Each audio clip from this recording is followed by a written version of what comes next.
Hello, everyone, and welcome back to Beyond the Ballpark. As always, I'm your host, Patrick Moran, alongside Brendan Cunningham here today.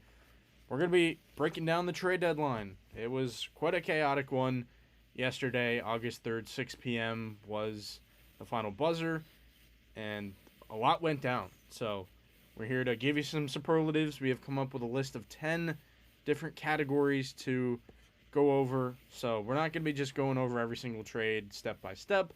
We're kind of getting creative with it, and we wanted to have some fun with the list. But before we dive into everything that happened, Brendan, how are you doing today? I'm doing Doing well. I well. mean, feeling good Feeling after the good after the deadline. deadline. What about What about yourself? How you yourself? How doing? you doing? I'm pretty good. I'm living life. Yesterday was a pretty sad day for the O's, which we'll get into. But your Red Sox buying, they're hot, coming off a series sweep in Los Angeles. So that must have been pretty nice. Yeah, Yeah, it's been it's been crazy. It's crazy. been It's a been a good good last last month or month or so. so. Has it been a roller coaster pretty much? This whole This whole season has season been an has been a absolute roller nasty roller coaster. coaster.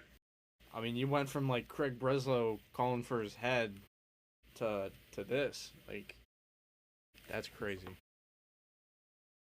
Yeah, Yeah, it's been a it's Quick turn been of events. good. good. But let's get into this list. Like I said, 10 categories, just straight up trade superlatives. Do you want to run down? Should we run down the categories before we dive in, or just go one by one? Yeah, Yeah, let's give a let's give a preview. preview. All right. So we did best trade, worst trade, best team deadline, worst team deadline. Obviously, those are the basics. Surprising trade of the deadline, random trade of the deadline, a fake out trade, which you'll see what that means. There's normally a few, or at least one or two every year that we'll hit on. Best player left on the block, so someone who was in the rumor mill that did not end up getting traded. Best player fit and worst player fit. So try to come up with some good creative categories that we'll dive into. And yeah, without further ado, let's get started. So, best trade, I think, is pretty simple. It's obvious. Tarek Skubal to the Dodgers. I mean, that was pretty much the end all be all. That happened on August 2nd, which was really interesting. You know that the Tigers were willing to pull the trigger on that early. Like they didn't really leverage any time, but you know that it was what it was. So yeah, they traded Tarek Skubal to the Dodgers in exchange for a minor league pitcher Brady Smith, right-handed pitcher River Ryan, and outfielder prospect Zaire Hope for the remaining 2 months of Tarek Skubal. Yeah, I had the Yeah, I had exact the same exact. one there. Pretty obvious one to pick. Um, because I feel like we knew he was getting traded to Dodgers. Kind of maybe why it happened so early. Like there were some conversations and other teams trying to grab him, but everyone knew he was going to Dodgers. Um, and it's the move that we all didn't want to happen because it's just getting ridiculous. Dodgers got another ace in their rotation. Um, I think the haul for the Tigers got. I mean, it's always going to look like one sided when you trade a superstar like Scooball. But I still think they got some decent prospects for him back. Especially the fact that he was going to probably not go to the Tigers, gives leave free agency very soon. So to get him out was the right move for the Tigers, and it's obviously the best trade. Yeah, and River Ryan, kind of an older prospect. He's going to be 28 years old. Very interesting situation there, just with the health issues that he's had, but still very talented. He's a really good pitching prospect, age aside. And Zaire Hope's one of the best prospects in baseball. I believe he is in the top 40, I think, for MLB Pipeline, if I'm looking at it here. I think he was probably the headliner of this deal, all things considered. He's ranked 25th, so he's the Tigers' second best prospect in the top 100, behind Max Clark, who's at 13, who's looking great at the big level so far. Zaire Hope has been fantastic in minor league baseball this season. You know, he is at Double A, which is definitely a good step in the right direction. That he's already at the upper levels as a 21-year-old. He's hitting 293 with a 369 on base, 530 slugging, and an 899 OPS. He's cranked 23 homers already. I mean, this kid it could be special, and the fact that the Dodgers can move him no problem is just you can't even compute it. It's just like what can you say? The fact that the Dodgers can move on from him and not feel it necessarily is nuts. And they gave up a decent pitching prospect as well, along with Brady Smith, who's in the lower levels. River Ryan, 68 on the top 100. It's quite a package for a guy who was only going to be on the Dodgers for 2 months. But, once he gets free agency, you never know if the Dodgers outbid everyone. But yeah, Tarek Skubal, a Dodger. It was kind of down to three teams. It felt like you had the Dodgers kind of as the front runners, and then the Brewers and the Rays were in the mix as well. They didn't really want to push all the chips in that they had on a 2 months of Tarek Skubal, so Dodgers ended up winning out. Yeah. I just this is kind of bad for the fans of MLB because I think this just pushes us further into a lockout in 2027. Um, Especially if the Dodgers even sign back Tarek Skubal. I mean, this is just it's getting ridiculous how good this team's getting. So that is the thing people are upset about the fact the Dodgers got him, and just that looming lockout. Yeah, for sure. And I know that it's frustrating. You look at it on paper, and the Dodgers just get everybody. But at the end of the day, you have to respect what the Dodgers do.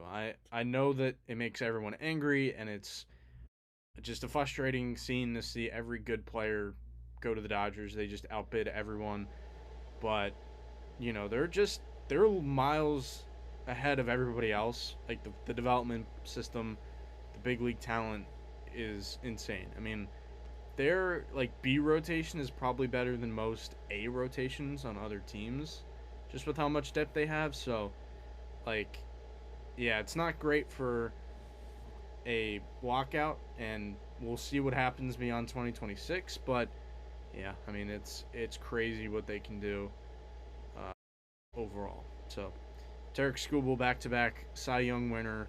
He's got a 2.79 ERA. He's 7-5 in 16 starts, 96 innings, 116 strikeouts. He did miss some time, with the Skubal scope, as his agent Scott Boras called it. But yeah, now he's in Dodger blue. So we'll see what happens beyond 2026 with his free agency and the lockout. But it could be bad based on this trade and what the Dodgers are doing. So, Brendan, why don't you take us into the next superlative? Okay, so for the worst trade, and this is kind of tough because we had to think of it as like obviously for a bad trade for one team is a good trade for the other team. So I'm thinking it as a bad side for one team. And for that trade, I had Foster Griffin to the Guardians. Obviously, I think this is a bad trade for the Nationals. Foster Griffin, who's been very good this year, coming back from the Japan League. He's been an All Star. Posted a 3.06 ERA in 129 innings, a WHIP of 1.075, 116 strikeouts. Been a very good starting pitcher for the Nationals.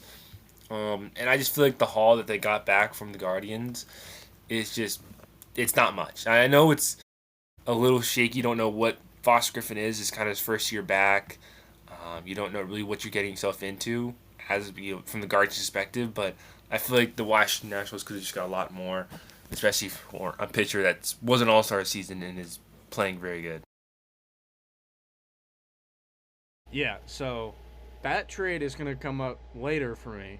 Um, so I'll hit on that. It was in one of my other superlatives, but yeah, Foster Griffin was actually in extension talks with the Nationals. They wanted to keep him around, and then they realized that was not going to happen. So they wanted to ship him off, and I feel like that was probably the best thing the Nationals could have done. Like in terms of the direction of the organization and where they were headed, they like Foster Griffin was not going to be in the future plans, even though the Nationals need that starting pitching help.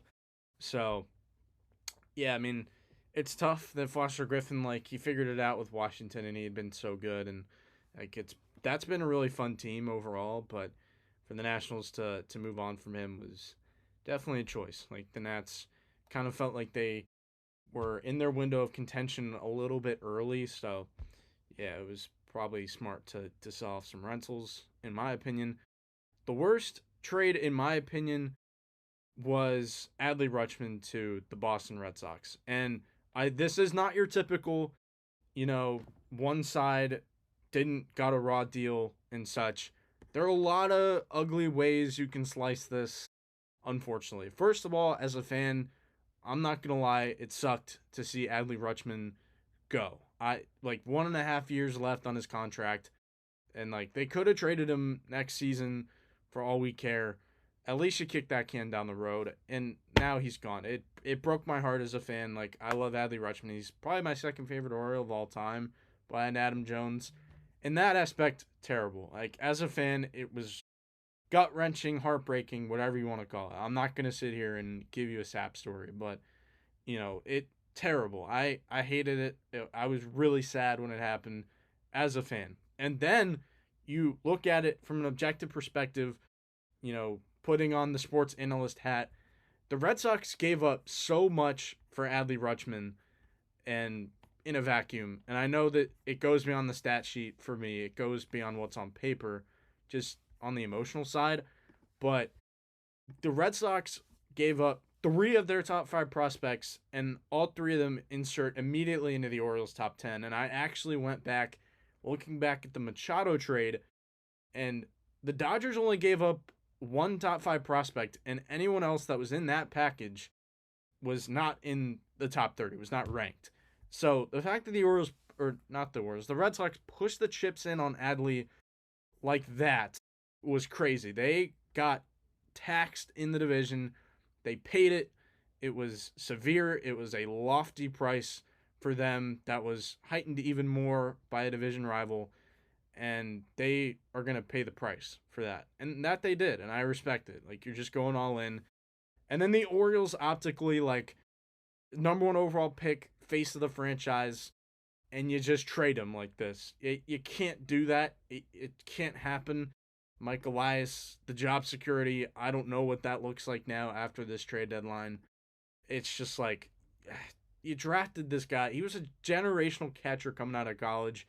You promised that he was going to be the face of the franchise, the cornerstone, and he did not deliver. There were no postseason wins for the O's in the Adley Rutschman window. He made Baltimore baseball better. He made people care again after all the losing. But my, oh my, did this supposed window of contention not amount into anything? I know that like I know more about this trade, and I could talk about this for days. It's not like a necessarily cookie cutter. One side got a better deal than the other. There are just a lot of things that go into it, and like for the Red Sox, going all in on Adley, who's they're trading for him hurt. He's on the injured list right now with where he's at. And the fact that you gave up that much for him with only 1.5 years left, I don't know. It's a loaded conversation in my opinion.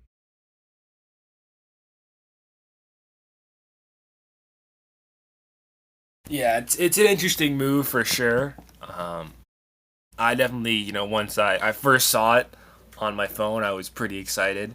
But then when I, realized what we gave up to get him, um, I kind of backed down a little bit because it is a haul that the Orioles got, and that can be bad from my perspective and a Red Sox fan perspective. But it is Adley Rutschman. It is Adley Rutschman. He's three-time All-Star. You're gonna have to pay the price for him. I know he's injured, which is kind of annoying. He doesn't get to play right away, but I like kind of like the move for the Red Sox just because being aggressive with this team right now, I think is a good thing. I think that they weren't aggressive last year when the team was playing well, and that kind of it didn't work out in the playoffs. We kind of fell flat in the playoffs. So to make some moves, I think was good for the Red Sox. Maybe not getting up this much would have been better, but it's definitely not great. I think in the Red Sox perspective, you just have to say screw the prospects, just go all in, and I respect it in that aspect. I think there was an analyst on Nesson that said it best. I don't want prospect rankings. I want parades. Like that's the mentality of a sports market like Boston should be having. But Rutschman has been on and off the injured list. He only played 90 games last season, and it was resulting in a 673 OPS. And he was on a downturn in the second half of 2024 when the O's kind of just, fizzled out, and that was tough to watch. But yeah, optically, it's terrible for the O's that they didn't get anything done in the Adley's window. And for the Red Sox, you're paying a premium for a guy you're hoping's gonna, you know, perform well, sustain the production. Which, if he's healthy, he can. It's just like, can he stay on the field? So yeah, I know there's a lot more that we could say about it as O's and Red Sox fans, but of course, objective perspective here on the podcast. Next up, unless you had anything else in the Alley trade. No, I No, think I we, think we we covered it. covered it. Covered it. And Yeah. also Also added added later. later. Ooh, okay. So we'll hit on it again. Gotcha. Yeah. Best team deadline. So now team superlatives. My first one, I had two. I think one is better than the other here. I'll say the Chicago Cubs, and then I'll bring the other team up. I think what the Cubs did was really good. They went out, they got some starting pitching. They didn't really give up a ton, all things considered. I know that farm system's in a pretty good spot, but they still were, you know, stuck in the middle a little bit. They weren't playing well at one point in the season, dealing with a lot of pitching injuries, and they addressed that. They went out and got Kevin Gossman from the Toronto Blue Jays. He is going to be a rental, but that's a good pitcher to bring in for the Blue Jays who needed to just ship off some rentals. It makes sense. And then they got out and they went to the Mets and they got Clay Holmes, which another good move. You assume that he's going to be a rental. They also got Tyrone Taylor in that deal as well. And then they get a depth arm like Braxton Garrett, who has shown good stuff in the past. Um, you know, I think what the Cubs did was smart. So they beefed up kind of the back end of their pitching staff, which they really needed to do. And yeah, I mean, you're just hoping that offense can keep it rolling. Like there are a lot of good names. PCA's performing like an MVP this year. So yeah, but I liked the pitching moves. Braxton Garrett could be a guy that comes up and has a nice impact at the back end of a rotation coming off of injuries. Kevin Gossman has the postseason pedigree. We saw it last year in the 2025 playoffs. And then Clay Holmes is a really solid arm in his own right. So you're beefing up that rotation quite a bit. And I really liked.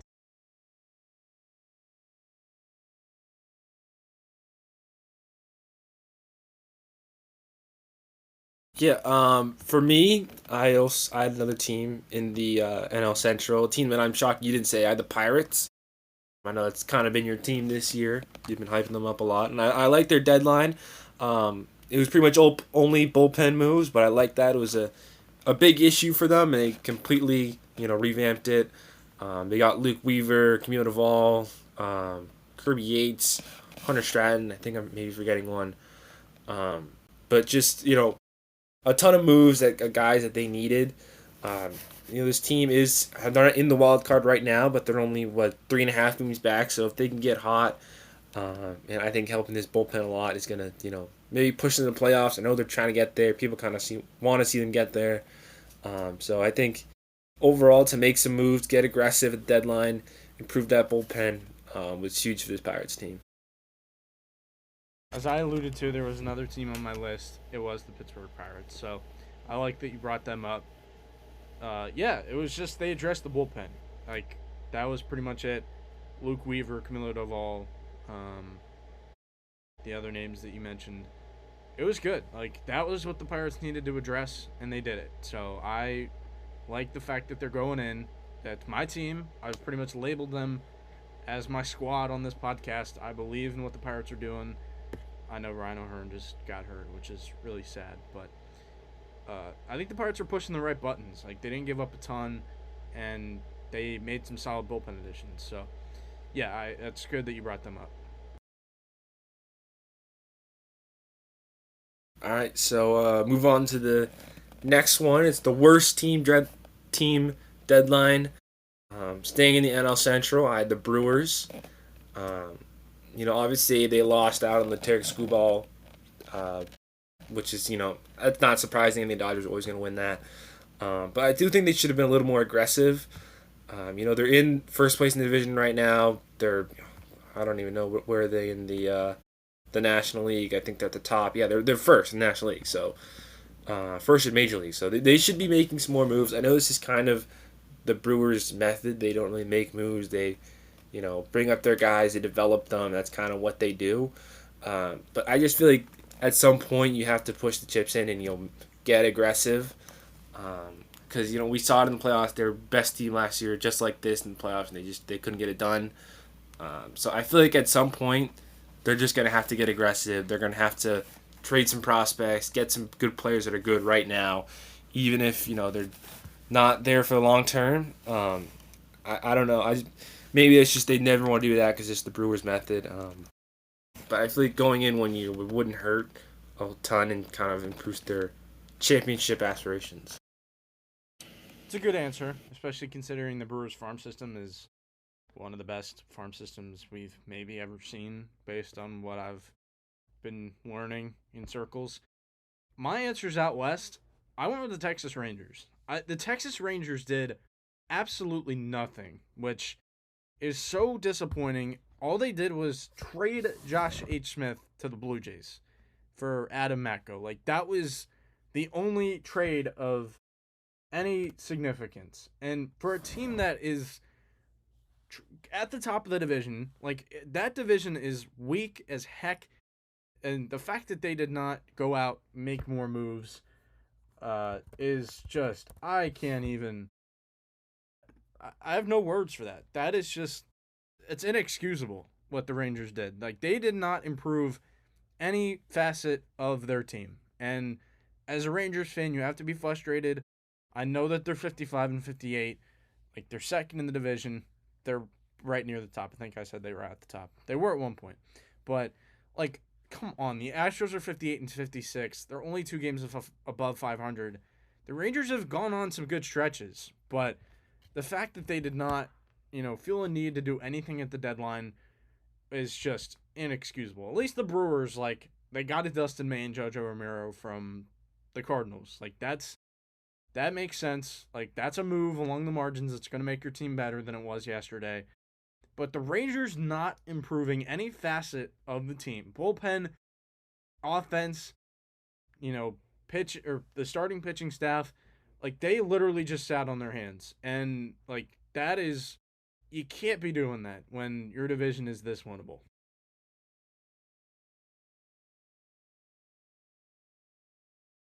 Yeah, that is definitely frustrating when teams don't make moves.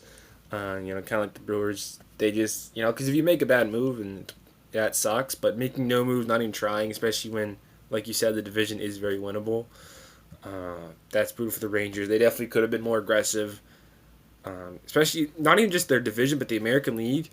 I mean, it's still very winnable. I mean, it's being dominated by the AL East, but this is still wide open, especially for the Rangers. They got aggressive, made some more moves. They could have been in the running, but it's going to be a tough last 2 months for this Rangers team. Yeah, it's just like, why would you stay put? Or why would you be content with what you have? Surprising trade, I believe, is up next. I went with a surprise in a good way. I went with Luis Ariz to the Philadelphia Phillies. I thought that was a really good move. They kind of have to shuffle some things around. Like, I know Bryce Harper's going to go back to the outfield. That's pretty cool that Bryce Harper's willing to do that. And then you're going to move Bryson Stott to third and stick Alec Bohm at first so Luis Ariz can play second, where he's been great defensively. And he's back to being, like, the pinnacle of what that archetype should be. So, like, it's just a really good move. The Phillies got a really good player. I thought he was going to be a Tampa Bay Ray or something along those lines. Like, all the reports I was seeing and all the rumors was that Tampa should be all in on him. He's like the perfect player or archetype. And then I saw Philadelphia moving for him coming across the ticker. and I thought it was a really solid move. Like the Phillies lineup needs to be lengthened. Harper and Schwarber can only do so much of the heavy lifting.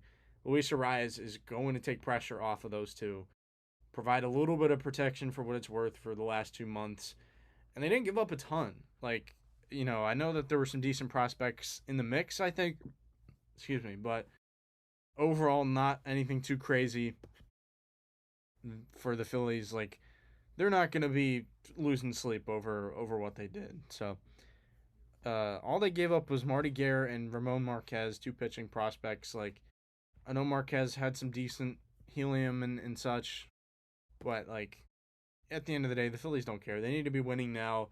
They made a really good move. I didn't think they were gonna go get Luis Ariz, and that they did. So, along with Caleb Killian out of the bullpen. So yeah, that I thought the Phillies did a nice little job here, grabbing what's been one of the better second basemen in baseball this year.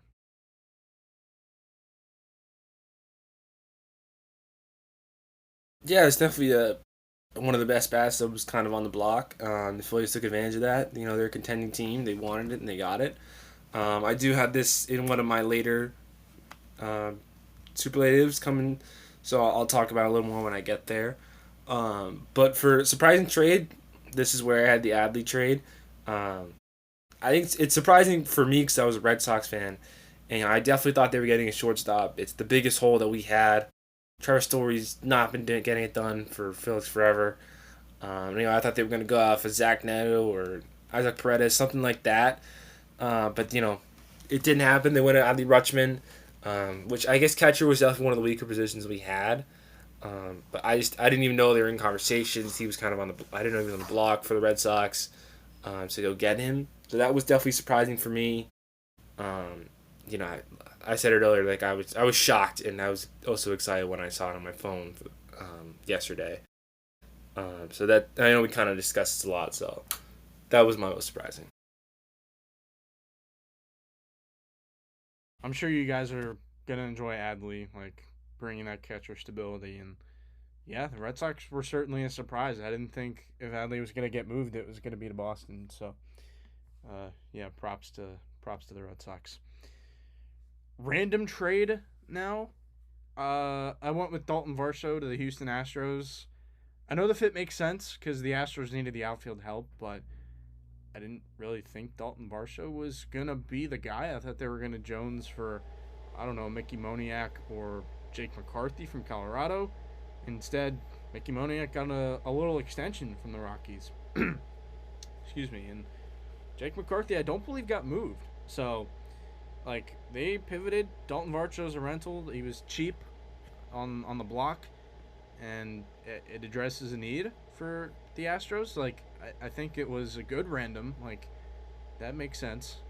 Um, all they gave up was Spencer Arrighetti. I know he's a good player, but to get Dalton Varsho in, kind of on a downturn, unfortunately. Like, he hasn't had a great season. He's been dealing with injuries in his own right.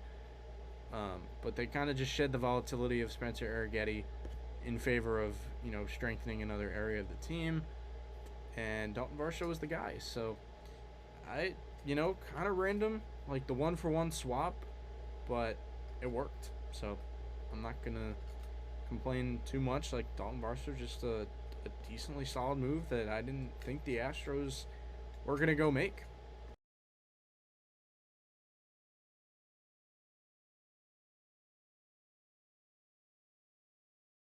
For me, I had another Blue Jays trade. You mentioned it earlier. I had the Kevin Gausman trade. I know this is a good trade for the Cubs. Obviously, you mentioned earlier they need starting pitching. I didn't know this was the move for Toronto. I felt like, yes, he's contract ending soon, but I think he was definitely a fan favorite there in Toronto. Um, I know they were just in the World Series last year. I feel like this team, kind of needed him a little bit. I know they're a little behind the wild card race, but if they, only like 5 games back, and if you look at the teams ahead of them, it's like Baltimore and Detroit, who are probably going to fall after the trade deadline. So I feel like if they just get hot, get to the postseason, things can happen. They can, we've seen what happens when this team gets hot. They're one of the best teams in baseball. So I don't know. Trading Kevin Gausman maybe was necessary. It was a good get for the Cubs, but it was kind of random for me. Or now that I think about it on the Blue Jays topic, Jose Soriano going to the Blue Jays.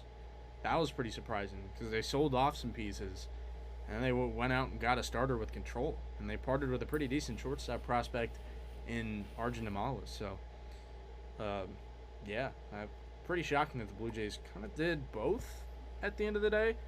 So, yeah, you want to take us into the next superlative here?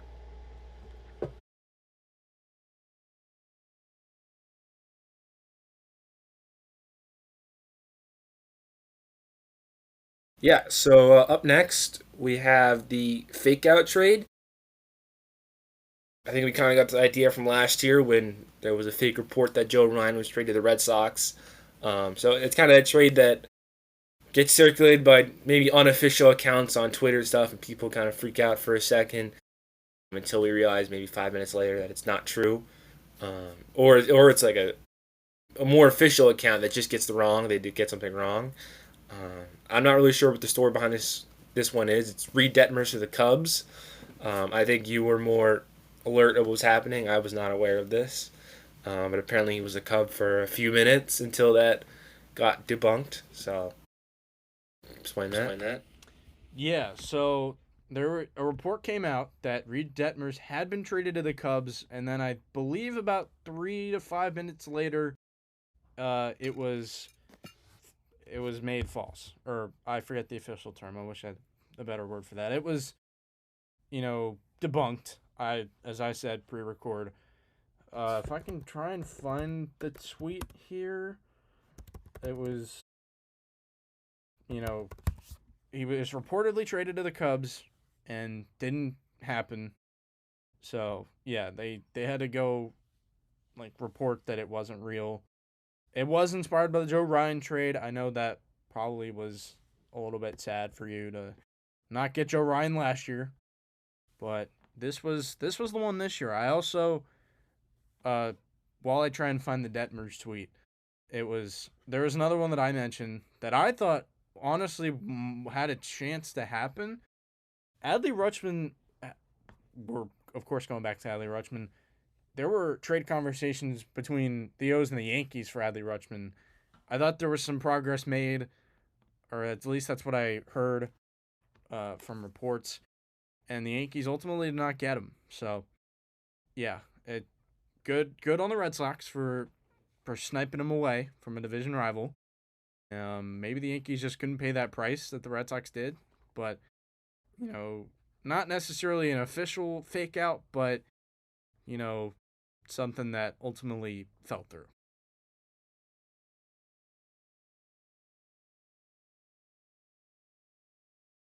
Yeah, those are definitely disappointing the fan bases who think they're getting a good player. I know I was devastated last year because I really thought we were going to get Joe Ryan. I really wanted it to happen, but obviously it didn't happen. So that was disappointing, but I'm sure it's disappointing to Cubs fans thought they were going to read Detmers. Um, but we'll move on to next one, which is best player left on the block. For me, this is kind of maybe Red Sox bias, but Zach Neto. I feel like Red Sox were in there a little bit. Conversation I said earlier, we need a shortstop. I think Zach Neto was like the most probable guy that we could have gotten. And I feel like the Angels definitely were selling a lot. They got rid of a lot of players. So I feel like Zach Neto definitely could have gotten moved. So that was surprising a little bit. I know he's kind of having a down year this year, not similar to the past 2 seasons, but he hasn't been terrible. I mean, 19 home runs, 230 batting average, and 2.6 WAR, not terrible.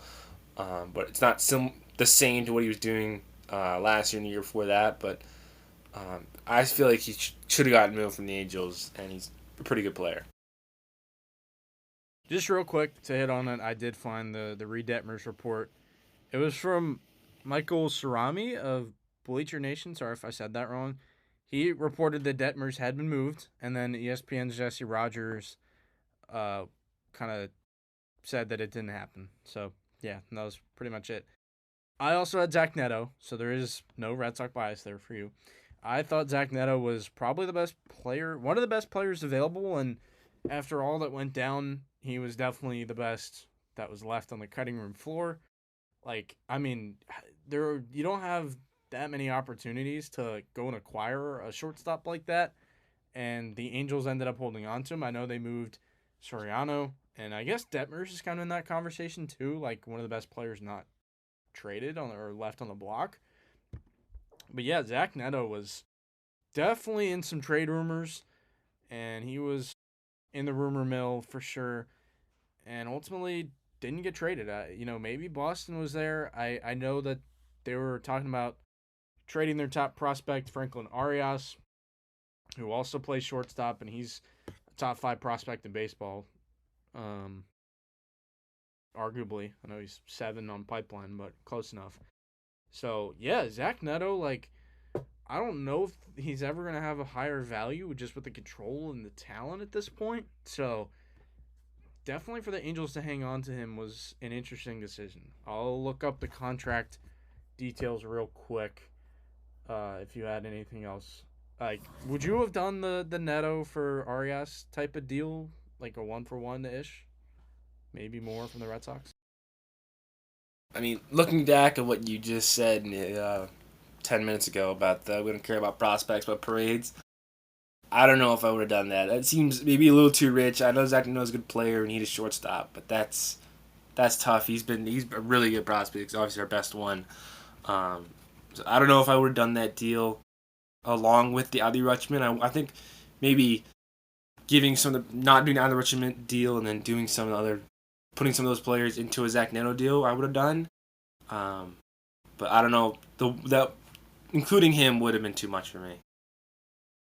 So looking at it, he had 3 more years of arbitration left on his team control. So yeah, that's quite a bit of value in itself. And then the fact that he's just a really good player is also there as well. Um, yeah. So maybe you're just hoping that Franklin Arias can be that guy. He's not going to be as good immediately as Zach Neto, but right, you're. I think you got to put your eggs in that basket if you're Boston, especially after giving up on Anthony Einson and Kyson Witherspoon in the Adley Rutschman trade. I know those two are pitching prospects, but still great, you know, talents in itself, great assets that they will end up cashing in on. I mean, Arias is like probably has more hype than Marcelo Meyer did. I know Marcelo Meyer was a number 1 overall pick caliber type of player, but he was don't remember if he was ever ranked this high on a top 100. I know just baseball has him in their top 5, I believe. So I think you just try and ride with Franklin Arias. And at that point, I know Zach Neto is fantastic, but Arias might be the guy when it's all said and done. Yeah, I think I would definitely like that a lot more. He's definitely probably more stable. Yeah, see him come out, that'd be great. Moving on to best fit, I had Luis Castillo to the White Sox. Um, I think this White Sox team that's they're in the front of the division right now. I think they needed a starting pitching help. Luis Castillo's not quite what he was, but he's still a good pitcher for the White Sox. So I feel like getting him, they're going to be in some playoffs this year probably. So to have that starting pitching depth at him, I think was a great move for them. He's just able to eat innings, which is what he does, and it's a good fit for the White Sox. I Spoiler alert, I had him on the other side of this, superlative. Oh, So we'll hit on that. Best player fit, I had 2 down. I think Luke Weaver to the Pittsburgh Pirates is my first one. I love that fit. Like, I love the Pirates going all in, and they gave up like a top 10 prospect in their system, Sammy Stafura, going back to the Mets. But Luke Weaver, man, he is just gonna go right in there and make an immediate impact and be, a perfect fit. He fits like a glove with the Pirates. Like, you talked about it when you hit on your best trade deadline by team. Like, all the Pirates needed was bullpen help, and that's what they did. They went out and got a few bullpen arms. They got Kirby Yates, Camilo Doval, Luke Weaver, Blake Backer from the Marlins, I believe. I know we already hit on what the Pirates got, but yeah, like I love it. I love that the Pirates are pushing the chips in and getting Luke Weaver like that for not too expensive of a price.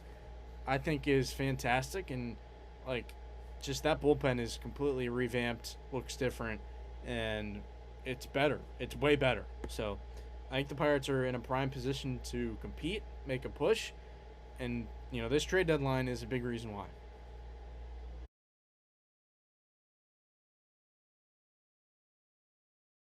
Yeah, we talked about it earlier. I mean, the bullpen moves the Pirates were great.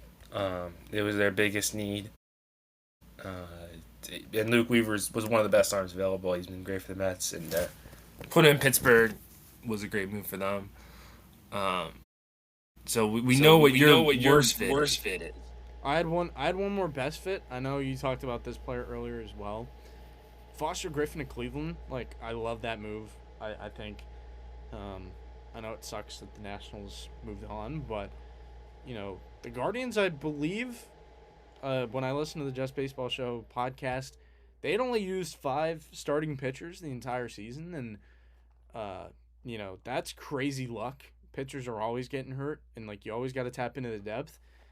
And getting Foster Griffin is like perfect. I know they gave up 4 prospects for him. That's quite a bit, but like, come on now, and especially because Cleveland's a pitching lab, pitching factory. Like, getting Foster Griffin in the building, it's a great move. He's gonna slot into that rotation, and when you put someone good in the rotation, it makes everybody else better behind him. So, pretty simple logic there. I love the Foster Griffin move for Cleveland. So yeah. All right. Yeah. I do also think that was a good move. I mean, for the Guardians, not for the Washington Nationals. I feel like they got kind of cheaped out. Yeah. Moving on to worst fit. It's funny because I have a trade that you praised earlier. I Luis the Phillies. Yeah, it's the worst fit. I mean, I know it's great offensive value, and the Phillies definitely needed that. I feel like with all the defensive shifts you have to make, moving Bryce Harper back to the outfield, hasn't played there since 2022, and obviously he's a lot older now. I don't know how he's going to be out there. Just moving the whole infield around to fit him. Obviously, it was necessary to get the bat in the lineup, but it's not the greatest defensive fit for the Phillies.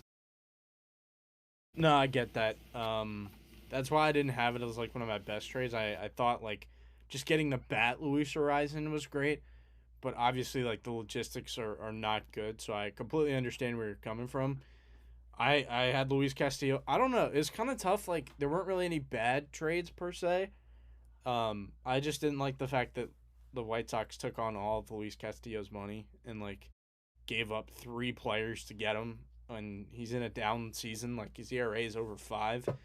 So it's like, why would you make that move? It's just head scratching in my opinion to take on the rest of the contract, and like that was kind of it. Like, the White Sox didn't get anybody else of note, so like I don't know. That's, to me, I don't love it from a team that's atop near the top of their own division, in their own right. So the fact that the White Sox didn't really get aggressive, I would have liked to seen that.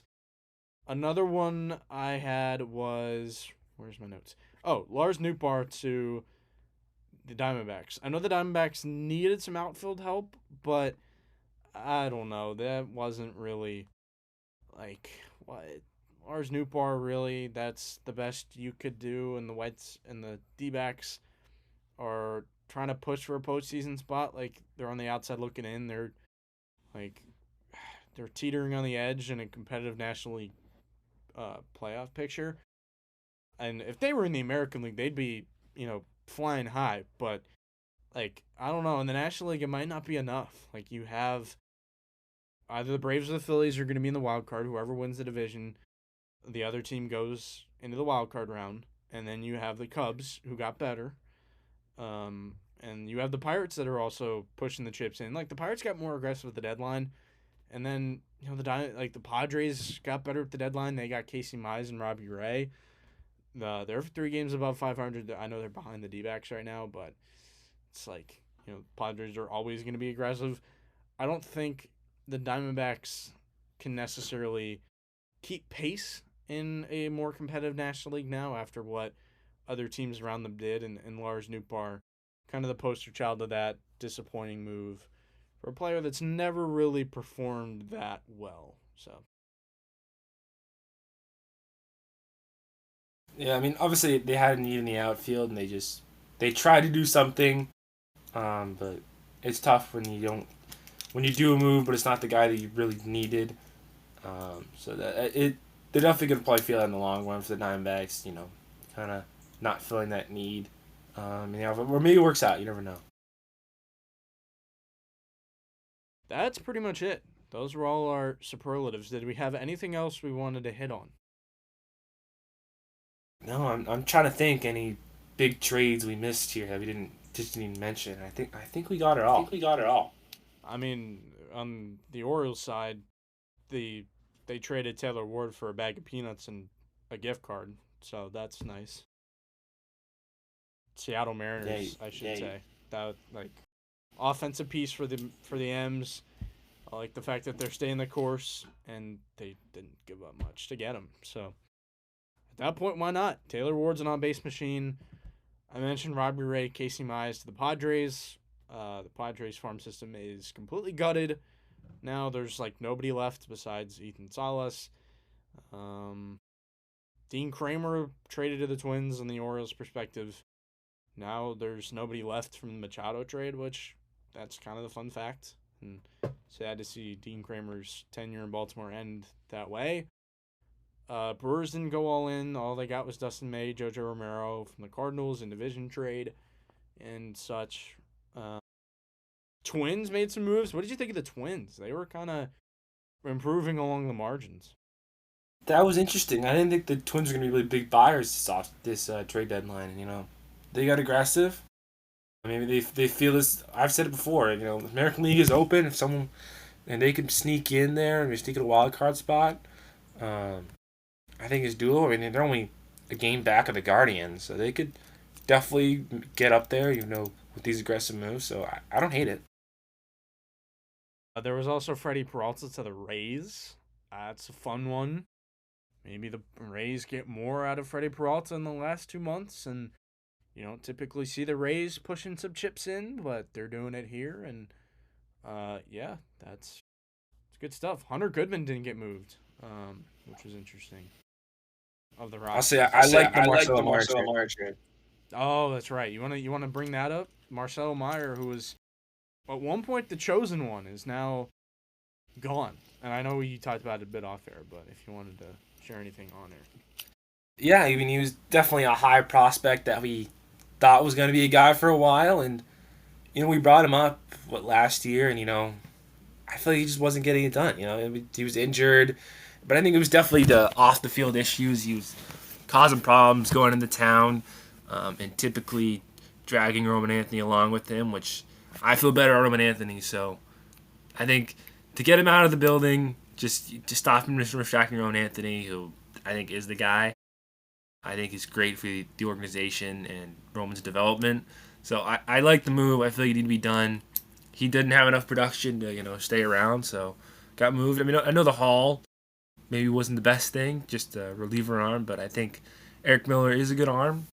Maybe he got a little more, but getting out of the building was good. I think it's interesting that we get rid of all our kind of problems in the clubhouse. We trade them all to the Giants. Devers and now Meyer. When we got guys who are causing problems, we get them to San Francisco. That's funny. I didn't even notice that. One last thing, I had a thought mid-episode.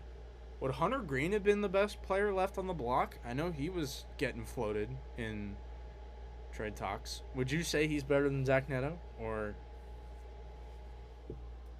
I say probably better than Zach Neto. Was he on the block a lot? I know he was in some rumors. The Reds were open. They were listening, I think. So maybe he was on the block a little bit, not shopping him, but I don't think the Reds were gun shy about moving him. So, and that guy is probably better than Zach Neto. So. Yeah, he's definitely better. Well, that's pretty much it.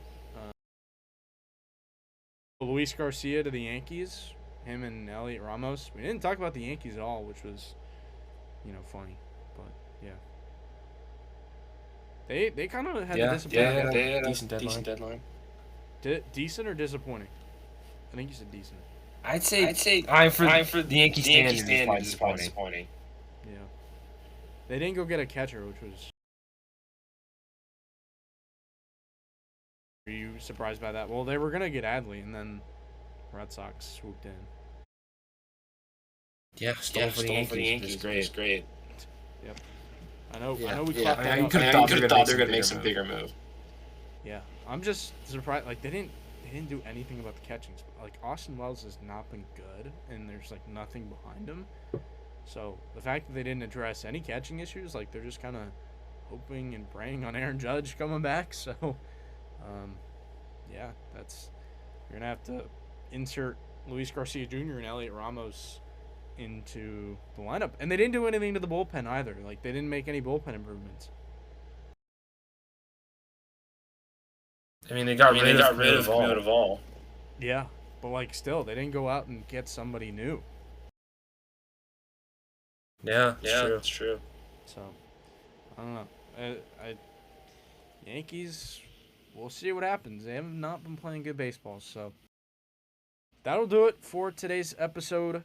We hope you guys enjoyed. It was fun going over some trade deadline superlatives. I think we talked about everything, almost everything, and if not, those trades were more so minor along the margins. We'll see what happens down the stretch as these new teams have improved. Brandon, any last thoughts before we say goodbye? Pretty exciting trade deadline. Yeah. A lot of big moves. Big ones. Especially by your Red Sox. Yeah, it was fun. Yeah. So, anyway, that'll do it for us today. Appreciate you guys tuning in. Spotify, Apple Podcasts, YouTube now. We got the YouTube channel. We appreciate all the love and support. And for all that being said, for Brendan, I'm Patrick. We'll see you next time.